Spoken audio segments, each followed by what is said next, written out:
नमस्कार दोस्तों। बात करते हैं नेटफ्लिक्स की सुपरहिट सीरीज वेडनेसडे के तीसरे सीजन के बारे में। सीजन 2 का अंत कई बड़े क्लिफ हैंगर्स के साथ हुआ था, जिसने साफ संकेत दिया था कि एडम्स परिवार की कहानी आगे किस दिशा में जाएगी। हालांकि फैंस को सीजन 3 देखने के लिए 2027 तक का इंतजार करना होगा।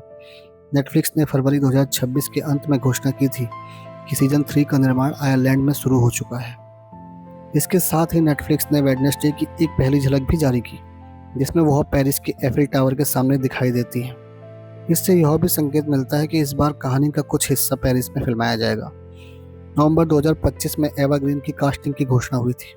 वह वेडनेसडे की रहस्यमयी आंटी ओफेलिया का किरदार निभाएंगी। ओफेलिया भी वेडनेसडे की तरह एक रेवन है और लंबे समय से लापता मानी जाती है। लेकिन सीजन 2 के अंत में पता चलता है कि ग्रांडमा हेस्टर ट्रम्प ने उसे अपने घर के तहखाने में छिपा कर रखा हुआ था।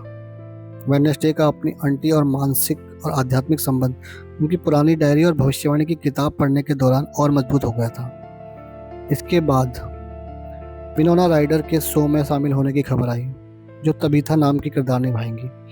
यह टिम बर्टन और विनोना राइडर का एक और सहयोग होगा, क्योंकि दोनों पहले बीटल जूस और अन्य प्रोजेक्ट में साथ काम कर चुके हैं। इसके अलावा क्रिस सैरंडन, नोवा टेलर, ऑस्कर मॉर्गन और कैनेडी मोयर भी सह कलाकारों में शामिल हो सकते हैं। क्रिस सैरंडन, बैथलर, नोवा टाइलर, साइरस, ऑस्कर मॉर्गन, एटिसस और कैनेडी मोयर डेसी भी मुख्य भूमिका निभाएंगे। जोना लोम्सली, जो ग्रांडमा हेस्टर ट्रम्प की किरदार निभाती हैं, अब सीरीज की रेगुलर कास्ट का हिस्सा होंगी। इसकी वजह से यह सीजन 3 की कहानी आंट ओफेलिया और उसकी रहस्यमय अतीत पर ज़्यादा केंद्रित होने वाली है। वहीं जेना ओर्टेगा, कैथरीन जेटा जोन्स, लुइस जगमैन, इसाक ओर्नोज, एमा मायरस, हंटर डोहान, जॉय सर्डनी, मूसा मुसाफा, जॉर्जिया फार्मर, बिली पाइपर, विक्टर डोमर्टो और फ्रेड एरमिसन जैसे कलाकार अपने अपने किरदारों में वापसी करेंगे। सीजन 2 की कहानी 2 भागों में रिलीज हुई थी। पहले भाग के अंत में टाइलर हाइड रूप में विल्लो हिल पेनिट्रेस से भाग निकला था और लगभग वेडनेसडे को मार ही देता है।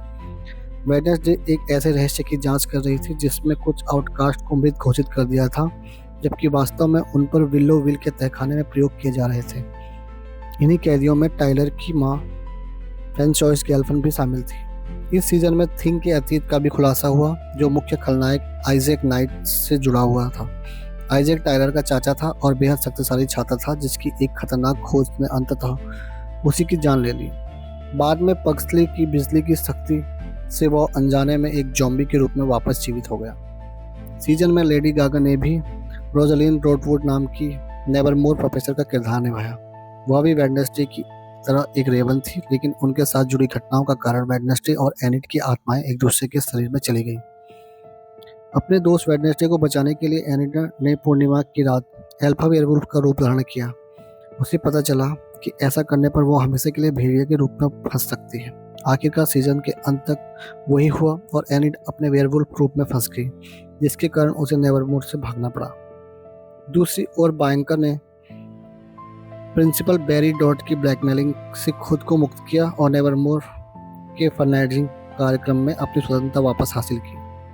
प्रोफेसर वीम्स भी एक आत्मिक मार्गदर्शक के रूप में वापस लौटी, क्योंकि गुडी एडम्स पहले ही आगे बढ़ चुकी थी। सीजन के अंत में टाइलर के माता पिता दोनों की मृत्यु हो चुकी थी। ऐसे में प्रोफेसर कैप्री ने सुझाव दिया कि वह अपने पिता के अन्य हाइट्स के एक गुप्त समूह को खोजने निकले और अपनी प्रजाति की रक्षा के लिए साथ रहते हैं।